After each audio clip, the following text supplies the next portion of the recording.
Bonjour à tous et bienvenue pour cette nouvelle vidéo. Aujourd'hui je vous retrouve dans mon jardin par ce magnifique beau temps, donc bienvenue chez moi. Aujourd'hui on va parler de 7 choses justement à savoir sur moi. Tout d'abord avant de commencer ce top, pourquoi 7 choses? Je vous explique, c'est très simple. Parce qu'en fait 7 c'est mon chiffre porte-bonheur. Il me suit vraiment partout et ce qui est le plus drôle dans tout ça c'est que le chiffre porte-bonheur de mon copain c'est le 14, donc 2 x 7. Je vous fais pas de dessin, voilà. Donc on commence tout de suite ce top.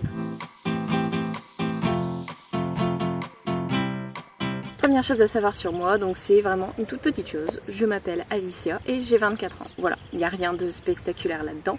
Mais au moins, vous le savez, pour ceux qui ne le savaient pas et qui me connaissaient uniquement sous mon pseudo Alisaiko.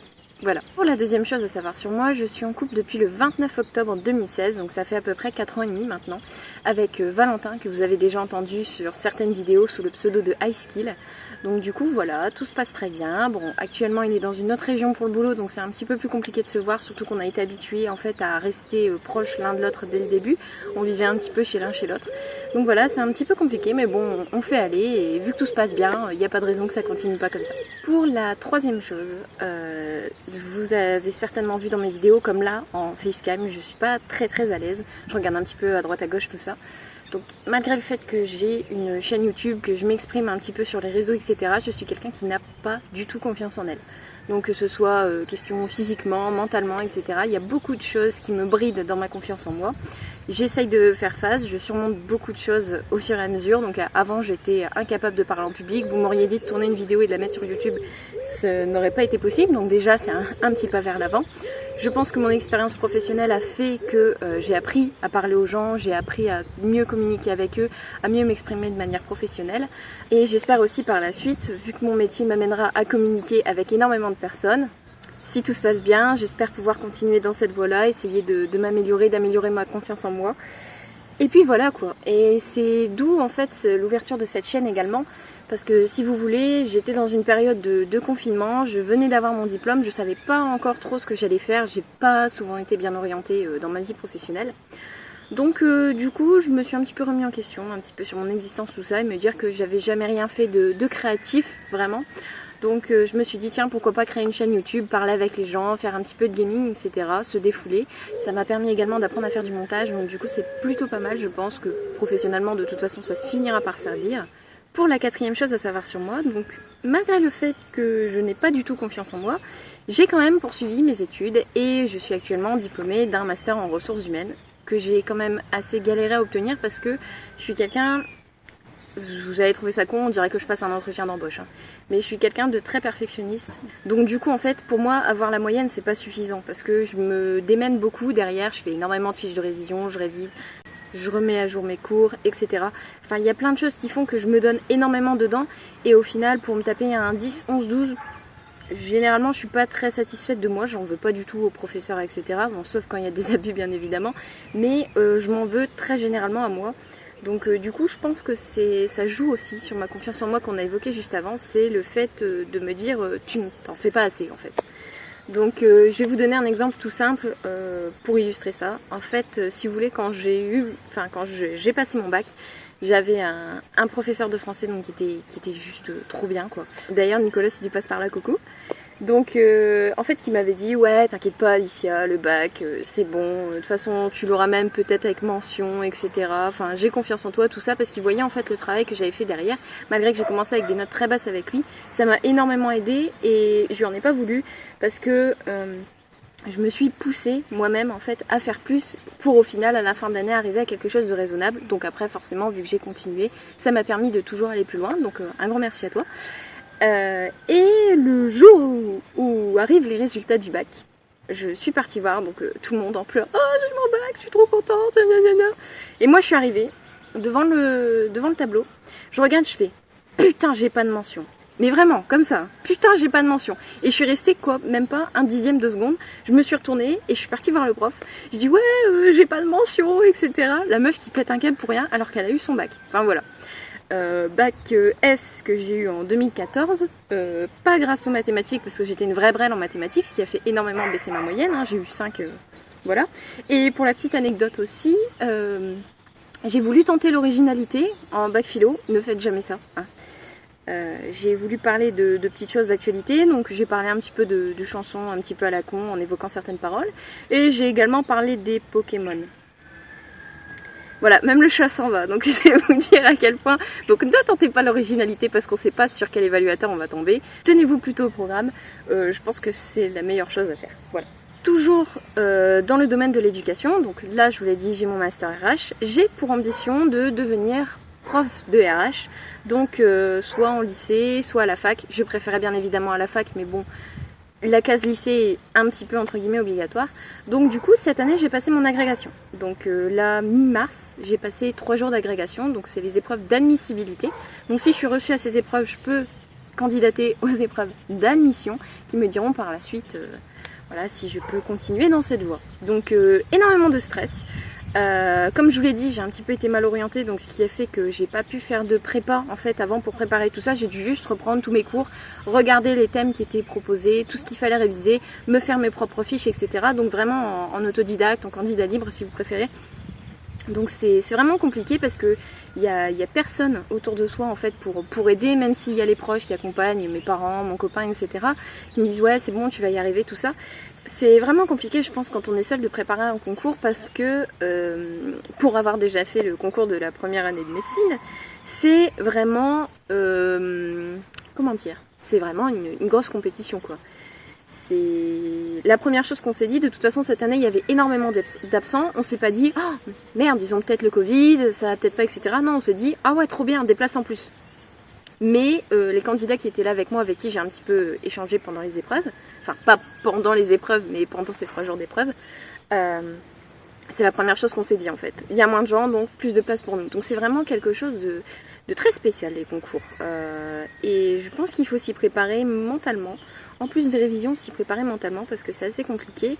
J'aimerais vraiment obtenir ce concours cette année parce que la première fois que j'ai passé mon concours donc pour faire médecine, c'était ma première année, donc la plus compliquée.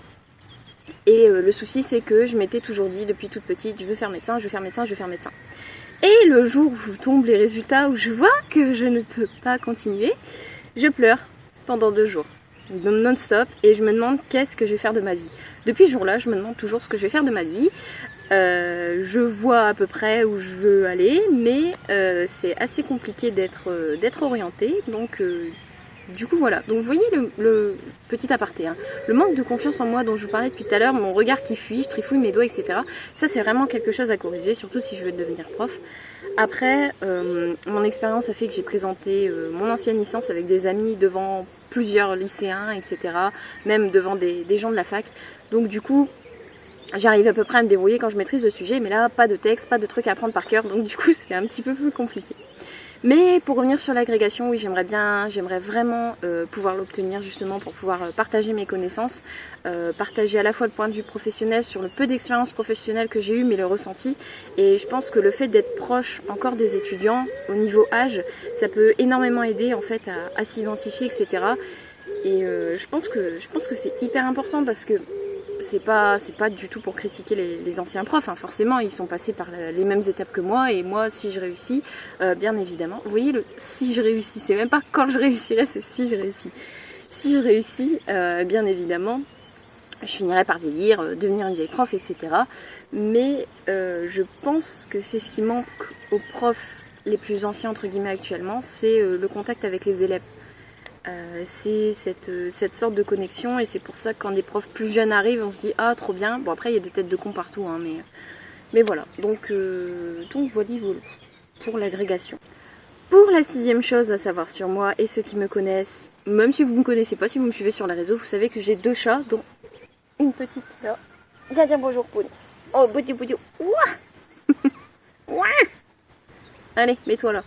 Donc j'ai 2 chats, ici on a Galipette et Lisa qui doit être dans sa chambre, enfin dans mon ancienne chambre qu'elle s'est totalement appropriée, donc maintenant c'est sa chambre. Galipette, comme je vous l'ai dit dans cette vidéo là, c'est ma glutte, donc elle me suit un petit peu partout. Donc c'est mes 2 bébés, elles sont nées en 2015, donc elles vont avoir 6 ans cette année, le 29 juin. Ce qui est drôle, c'est que c'est la même date d'anniversaire que mon copain. Bon, bien sûr ils n'ont pas le même âge, hein. Je vais pas du tout chercher mon copain à la maternelle, rassurez-vous. Donc voilà, donc mes 2 petits chats. Si vous n'avez pas vu la vidéo, je vous invite à aller la voir. Bon, niveau qualité caméra, comment dire, ça faisait partie de mes premières vidéos. Donc là je filme avec mon téléphone, c'est très bien. On va dire que ma webcam, dès que je modifie un petit peu quelque chose sur le logiciel de montage, la qualité est vraiment pas top. Donc je pense par la suite investir là-dessus, mais bon là j'ai que 30 abonnés, donc je vais pas faire monts et merveilles pour quelque chose qui ne me rapporte pas, même si j'adore ce que je fais, il n'y a pas de souci. Mais voilà. Ah oui Gali, Gali, zoom zoom. Bon allez, je te laisse tranquille, file. Pour terminer ce top, je vais vous parler un petit peu de mes particularités physiques. Oui, on n'a pas énormément. Comment dire, bon, vous l'avez vu, je suis pas une mannequin, je suis quelqu'un de bien en forme, c'est le cas de le dire. J'envisage de reperdre du poids. Seul problème, c'est que la seule fois où j'ai réussi à atteindre le poids que je voulais, j'étais très malheureuse. Ce qui a expliqué cette perte de poids fulgurante. Donc j'ai pas spécialement envie de retomber là-dedans pour pouvoir perdre mon poids. Donc je vais y aller petit à petit, faire mes petites séances de sport, tout ça, manger mieux, etc. On verra par la suite. Particularité physique qui me dérange, en plus donc, de ce que je vous ai dit par rapport à mon poids. Bon, j'essaye de faire, voilà, je m'apprête, etc. Je suis pas un sac à patates non plus, j'essaye de m'aider niveau confiance en moi, parce que comme je vous l'ai dit, le physique joue énormément en plus du mental. En parlant physique, quelque chose qui me dérange, donc comme je vous le disais, j'ai une dent juste ici, sur certaines photos, vous le verrez peut-être. C'est pour ça que je tire la langue d'ailleurs, c'est l'instant confession. C'est pour ça que je tire la langue d'ailleurs sur beaucoup de photos, c'est pour cacher en fait cette dent qui chevauche l'autre de devant. Donc j'envisage de les faire réaligner, donc je vais voir par rapport à mon budget ce que je peux faire. J'aimerais bien essayer Invisalign, qui a l'air plutôt pas mal, parce que me retrouver avec des bagues et un vieil appareil dentaire quand je serai éventuellement prof en lycée, ça va pas trop le faire, je pense, vu le niveau de harcèlement qu'il y a entre les élèves. Si en plus on peut se foutre de la gueule du prof maintenant et que le prof ne peut plus protéger les élèves, ça devient compliqué. Donc du coup j'envisage de faire ça, parce que ça me complexe énormément en fait. Sur certaines photos j'ai pas trop envie de sourire. Voilà. Donc ça c'était pour la particularité qui me dérange le plus. Sinon niveau particularité, oui, j'ai un grain de beauté dans la main depuis toute petite. Je sais pas si on le voit bien là. J'ai un grain de beauté dans la main qu'on m'a dit de surveiller depuis toute petite, mais il va très bien. J'ai du rose d'ailleurs dans la main, ne me demandez pas pourquoi, j'en sais rien, je sais pas ce que j'ai foutu encore. Enfin bref, ce petit grain de beauté, je sais pas pourquoi, je l'aime bien. Je l'aime bien. C'est bizarre, mais c'est ma particularité à moi. Il n'y a pas énormément de gens, je pense, qui ont un grain de beauté dans la main. Et je me vois pas ça en fait. Quand je vois mon autre main qui a pas de grain de beauté, limite ça me paraît bizarre. Voilà. Niveau particularité physique, qu'est-ce que j'ai d'autre? J'ai une cicatrice de varicelle juste ici, donc je vous montrerai pas parce que j'ai pas spécialement envie de me mettre à poil devant vous. Voilà, qu'est-ce que j'ai d'autre? Oui, j'ai un grain de beauté juste là, en dessous du sein droit. C'est sexy, je vous en parle parce que c'est de famille en fait, on est énormément dans la famille à l'avoir au même endroit. Donc voilà, c'est une particularité, mais c'est un petit peu plus héréditaire, bien sûr. Mais c'est un petit peu plus héréditaire qu'une particularité qui m'est propre à moi, comme par exemple ce petit grain de beauté. Voilà, et finalement, c'est pas vraiment une particularité physique, mais quelque chose que j'aime beaucoup. Donc là, vous voyez, j'ai les cheveux un petit peu rouges, enfin ça fait rouge, un petit peu reflet violet, on voit pas trop le rouge pétant. J'ai eu un rouge pétant une fois, j'ai été brune, j'ai été blonde, j'ai eu les cheveux violets, voilà, j'ai eu plein de couleurs de cheveux. J'essaie quand même de prendre soin de mes cheveux, je les ai coupés plusieurs fois, etc. Le rouge, ça reste une de mes couleurs préférées, mais le problème c'est quand j'ai envie de changer de couleur pour se débarrasser du rouge, c'est une plaie, mais vraiment une plaie, c'est terrible. Voilà pour moi. Je vais juste continuer pour que vous appreniez un petit peu plus à me connaître sur un test que j'ai vu sur Facebook. Donc Aurélia, si tu passes par là, merci pour ce test, comme ça me permet d'en parler en vidéo. Je me suis fait ma petite liste parce que tout n'est pas là-dedans. Alors, c'est en fait je dois choisir entre un truc et un autre truc, vous voyez, comme un petit peu pas les tops, je sais plus comment ça s'appelle. Enfin bref. Donc entre viande et poisson, viande. Je kiffe la viande. Je suis désolée pour tous les amis végétariens, véganes, etc. Mais j'aime énormément la viande. J'adore également les animaux. Dissonance cognitive. Désolée, c'est les restes du concours. Donc j'adore également les animaux, mais je pense que c'est quand même important d'avoir ce genre de protéines. Entre Pepsi et Coca, 100%. Parce que Pepsi, je trouve ça beaucoup trop sucré. Même Moët, non, beaucoup trop sucré. Entre chocolat et vanille. Alors, vanille. Alors, je sais qu'il y a beaucoup de gens qui vont pas être d'accord avec moi, mais je trouve que trop de chocolat, ça tue le chocolat. C'est pas... Non, c'est... Un petit chocolat de temps en temps, je veux bien, mais par exemple, je vais prendre une glace, je vais faire bonne chère avec une glace à la vanille. Une glace au chocolat, ça va être trop, en fait, pour moi. Donc voilà. Netflix ou Prime Netflix, plutôt. Ouais, Netflix, parce que j'ai passé beaucoup plus de temps sur Netflix que sur Prime. Sachant qu'actuellement sur Amazon Prime, je suis en train de mater Once Upon a Time que je n'avais jamais vu. Excusez-moi pour mon retard, il y a énormément de choses que je n'avais jamais vues. Petit problème, c'est qu'il me reste 4 saisons à finir et que dans 4 jours, ou 5, non 4 jours maintenant, toutes les saisons quittent Prime. Donc du coup, je suis un petit peu dans la merde et je pense que je vais galérer à voir la suite. Mais bon, pour l'instant, je suis à fond dedans, donc j'espère que tout ira bien. Je vous ferai peut-être d'ailleurs une vidéo quand j'aurai fini la série, un petit peu sur mon avis par rapport à la série. Oui, j'arrête pas de faire ça, c'est énervant, je sais. Et pareil, vous avez sûrement dû voir sur mes réseaux que je parlais énormément à des acteurs de iZombie, enfin que je leur envoyais énormément de messages où ils étaient cités ou des photos, etc. Donc je pense pareil faire une vidéo dessus. On continue. Ma saison préférée, le printemps. Actuellement, c'est vraiment ma saison préférée. Parce que en été, même s'il fait beau, des fois il y a tendance à faire trop chaud. La canicule, c'est un petit peu compliqué. Il y a beaucoup de gens qui meurent.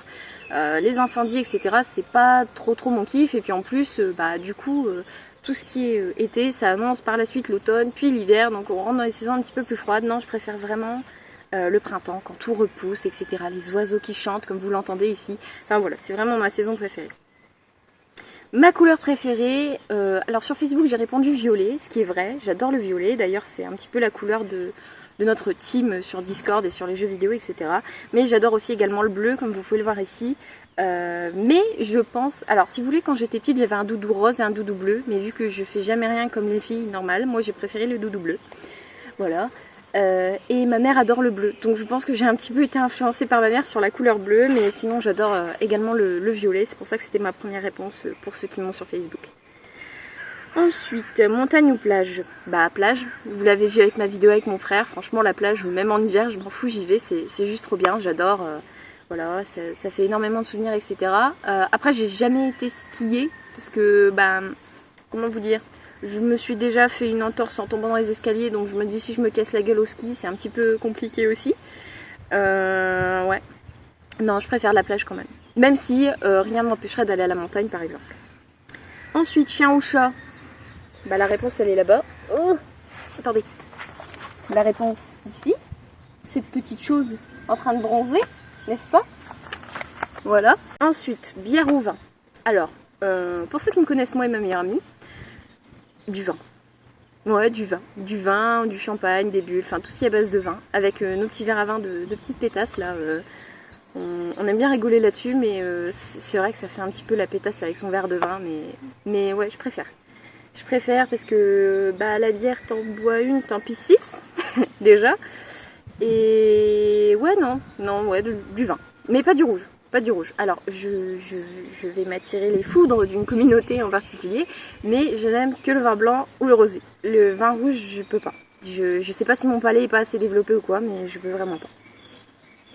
Ensuite, campagne ou ville? Je crois que la réponse, elle est là. Juste un petit silence pour que vous écoutiez ce qui se passe à la campagne. Pas de bruit, rien.